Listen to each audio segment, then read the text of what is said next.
Rolling when you're ready. Welcome to the Fight Night Daily Podcast. Behind us, the workout rings for all the boxers here in Wrocław. I probably said that wrong. I've been trying it 100 times since I arrived this morning. I'm here, of course, with Spencer, the Oman Oliver. We're here for the build-up this week to Oleksandr Usyk defending 3 of the world's heavyweight title belts against Britain's own Daniel Dubois. It's a massive event here. We've just had the workouts with thousands of Ukrainian fans here celebrating Oleksandr Usyk's tricks, I want to say, in the ring. Spencer's been here a day already. So much has happened. But first of all, Spencer, what did we see today from Daniel Dubois and Oleksandr Usyk in their workout? Well, let's start with Daniel Dubois. Actually, what we saw from Daniel Dubois was I went to see him backstage before he come in here. Had a little pet talk with him about opportunity. This is all about opportunity. I said, you got to take it. You know, yes, you're a huge underdog. You know that. We know that. You know, it's Independence Day here in the Ukraine, tomorrow, and there's so many Ukrainians here. There was 250,000 Ukrainians in this area, actually, and in the stadium on Saturday night, 43,000 people. It's going to be probably 42,500 of them Ukrainians. So it's a tough uphill task. He knows what he's going into here, Daniel Dubois. Like I say, I spoke to him backstage and said to him, listen, about opportunity. He said, listen, I know what I've got to do. I've got to use my size, my physicalities. I've got to be there, but it's got to be educated pressure. He's talking the right language, Dubois. He really is. He looks in phenomenal shape as well. Look, heavyweight boxing is steeped in history with upsets, going back, you know, to 1990 in Tokyo when Buster Douglas turned over Mike Tyson. You got Lennox Lewis, Oliver McCall, Lennox Lewis, Zane Rackman. Heavyweight upsets happen even more recently when Tyson Fury went to Germany and turned over Klitschko. You know, it was another upset.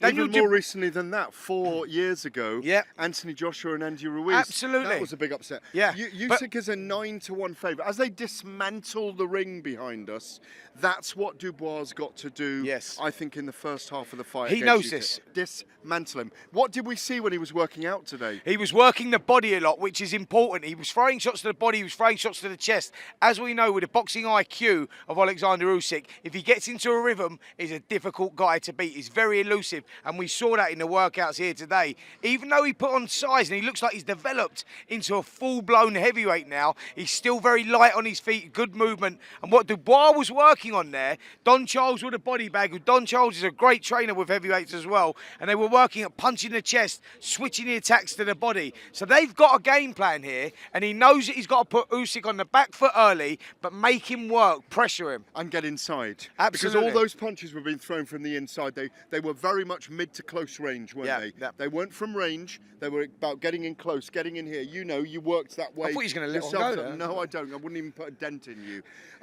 Look, what we also saw from Oleksandr Usyk today, with the wild dancing that he does, that he's been doing in training camp, the balance, it's all about the dance for him. Yeah. And he's going to try and dance away with those 3 titles against Daniel Dubois. Elusive, cat-like. He's going to frustrate. That's what he's going to try and do, frustrate Dubois. They both showed it today. Absolutely. Listen, Oleksandr Usyk in there, he goes over everything. He's meticulous in what he does. You know, he does the warm-ups. He goes through every single warm-up. He was juggling the balls, you know, that hand-eye coordination. He was up light on his feet. And then he got into rave mode. He started there. The tunes were pumping. He had the whole team in there. He looked relaxed. He looked focused. He's doing this for his people. He's going to be a difficult man to beat on Saturday night. For that reason only, with what Ukraine has been through over the last couple of years, you know, he's here and he wants to give them a homecoming. Listen, I had to double take. Obviously, that is all live on Saturday night on talkSPORT from 9 p.m. Free and live and exclusive radio on talkSPORT, I believe it is. I had to double take this morning. You got here yesterday. I did a double take. I thought it was you and your body double down in the old town. I know where you're going here. I literally gave a double take.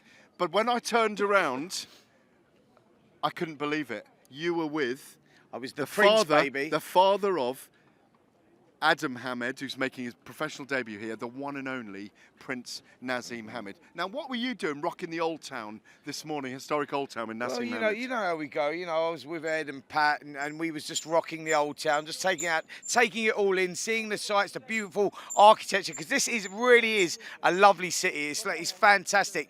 all of a sudden I bump into the Prince. You know, we go back a long way since we're 13 years of age, boxed for England together, you know, went through, sparred together, whatnot. And I was talking about, you know, how quick time's gone. And now it's time for his son and what we're going to see in his son. He said, listen, this is what I wanted for my son. You know, I wanted the opportunity for him to showcase his skills on a huge stage. Chief support, by the way, which is a massive, massive thing. And he said to me, look, debut. Yeah, as a debut. And he's saying, Adam is going to take all this in his stride. He said, you're going to see exactly what it is that, you know, we've been working on there. You know, I love Naz and I love what he's done for the sport. And I love, you know, this whole thing with his son here boxing on Saturday night. It's a big, big time for the Hamids. It is. He brings a great presence to it. He was fantastic at the press conference back at the Cafe Royal a couple of months back. Did you speak to him about what someone like Daniel Dubois needs to do against Oleksandr Usyk? Yep. Because I know he's a big fan of Oleksandr Usyk. What did he tell you about Daniel Dubois? He's also a big fan of Daniel Dubois. You know, he's always rated Daniel Dubois. He recognised that the loss, forget the loss to Joyce, sometimes a loss can be the making of a fighter. And Naz thinks that has been the making of Daniel Dubois. He's grown up in himself, you know, he's matured as a fighter. You know, his personality is different. He started speaking more now. His confidence has grown. And he feels that the timing is right for him. And he said, listen, don't be surprised if Dubois pulls off the upset here. Naz talks about working the body here. He said, look, I don't know if Naz has been speaking to Daniel and with Don, Charles, whatever, but Naz was talking about tactically. He's got to punch the chest, switch the attacks to the body. You know, I've been saying this to him. We've been working on that sort of stuff. So Naz has been sort of like, yeah, I think Naz has been putting the odd word in to Daniel as well. But he says, listen, this kid is a live wire. He's been written off here as a 9-1 underdog here, Daniel Dubois. It's not as wide as that. It's heavyweight boxing. And like I've said to you, yeah, look, we know what Oleksandr Usyk is. We know how good he is. He's proved that he can deal with the big guys like Anthony Joshua. But Dubois is explosive, but he's got to have confidence in his own ability. Has the mentality, as we'll go through the week. There's a podcast every day that we're doing from here. Tomorrow, obviously, from the press conference, from the weigh-in on Friday, and the build-up on Saturday night, live, of course, when Adam Cattrall and Andy Clark join us for our four-man commentary team from the stadium here with 43,000 baying fans. One of the keys, I think, that everyone said about this fight, Daniel Dubois has got to make this a 6-round fight. Absolutely. Even his father believes that as well. Absolutely. Listen, he's got to stamp his authority early. If he allows Usyk to get into a rhythm, you can't break that rhythm. You know, he's not undisputed cruiserweight champion, move up and become unified heavyweight champion for no reason. This kid gets in a rhythm and you're in trouble, real trouble, because he grows and he's got 12 rounds. His engine is incredible. He has to treat this as a 6-round fight, but he's got to be educated in what he's doing in there as well, Gareth. I mean, you arrived today. What did you make of the whole vibe around here right now? I've been very lucky. I went off with Ed Huntley, our producer, to interview lots of Ukrainians in the crowd today. He's emblematic of a hero, Oleksandr Usyk. He's a champion in their minds. For many people here, and do listen to our interviews with a lot of the Ukrainian fans here, a lot of them are very emotional about the fact it's more than a boxing match for them. Yeah, absolutely. It's a celebration of Ukrainian people coming together to celebrate a national hero outside their country that's in war at the moment, definitely. at war at the moment. Yeah. So it's been amazing. It's a beautiful place. As you say, even you, Spencer Oliver, have become a culture vulture in the last 24 hours. You're pointing out Gothic buildings, the Austro-Hungarian Empire to me. We're looking at the Platzhalles. There's a lot about the Ottoman Empire. We're discussing a lot of historical things. Absolutely. And the key is, when fights happen, they are in majestic places. And I think it's got us. In answer to your question, it's got a special atmosphere here. Absolutely. Listen, you know, we've been around the world, you know, working on fights and whatnot, but you come here and you do feel this real special vibe, and that's going to be difficult for Daniel Dubois to deal with on Saturday night, because it's going to be so hostile because of the emotions that are running with the Ukrainian people. You spoke to them. It goes out on the YouTube boxing channel, by the way. You can see all the interviews we're doing through the week, so check those out. I love it when you plug me, Spencer. I plug myself, then you plug me after. Why not, mate? Why not? It's the G-man, isn't it? It's the G-man. That's a double. That's the G-man. Right, listen, this is important. Right, in the week, there was a podcast that went out in which Conor Benn, Dad, Nigel Benn, was very critical of you. Yep. In which he described... What did he describe me as? I'm not going to say it out loud. He described you in denigrating terms because he felt that you have victimised his son Conor Benn through this process of his 2 positive clomiphene tests. here's the key. Do you not think, rather than countering with anything aggressive or, you know, as he said, he doesn't want to get in a fight with you, but he's upset with you. Do you think Conor Benn and Nigel Benn should come on air on talkSPORT and just chat to us and be transparent about the situation there? Gareth, that's all we've been asking for. And yeah, you know, I saw the interview and he called me smarmy. I think that's smarmy. I said, listen, he's taking it the wrong way. So we're talking about the facts that are out there at the moment with the 2 failed tests, etc., etc. And he was talking about, at the end of that interview, he was talking about, oh, they didn't give Amir Khan the same boost. But Amir Khan come on the next day or the next couple of hours after he tested, after it come out.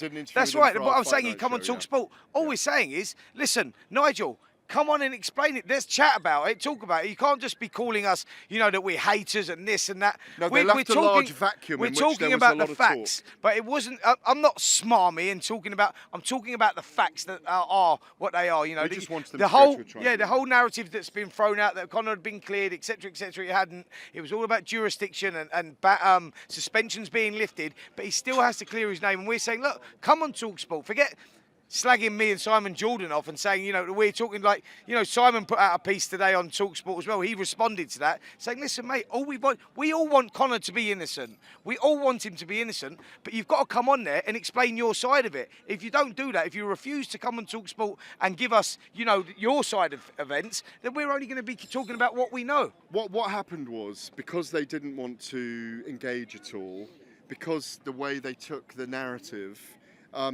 we just had a vacuum in which to discuss it. There's no agenda. There's no agenda. That is a fact. But what also happened was, because the whole tribunal situation didn't happen and it didn't move ahead as it should have, and it wasn't transparent, it wasn't clear, it became a bigger story than just Conor Benn. Absolutely. It became a bigger story for boxing. It's still a big story for boxing. It's not like other people have been treated lightly and they haven't. I really believe Conor and Nigel are incredibly sound people, and I would love to see them come on and just talk about their situation. Conor went on Piers Morgan. He could have come on a channel that talks boxing week in, week out, who care about boxing, who aren't trying to denigrate anyone or the sport, care about boxing.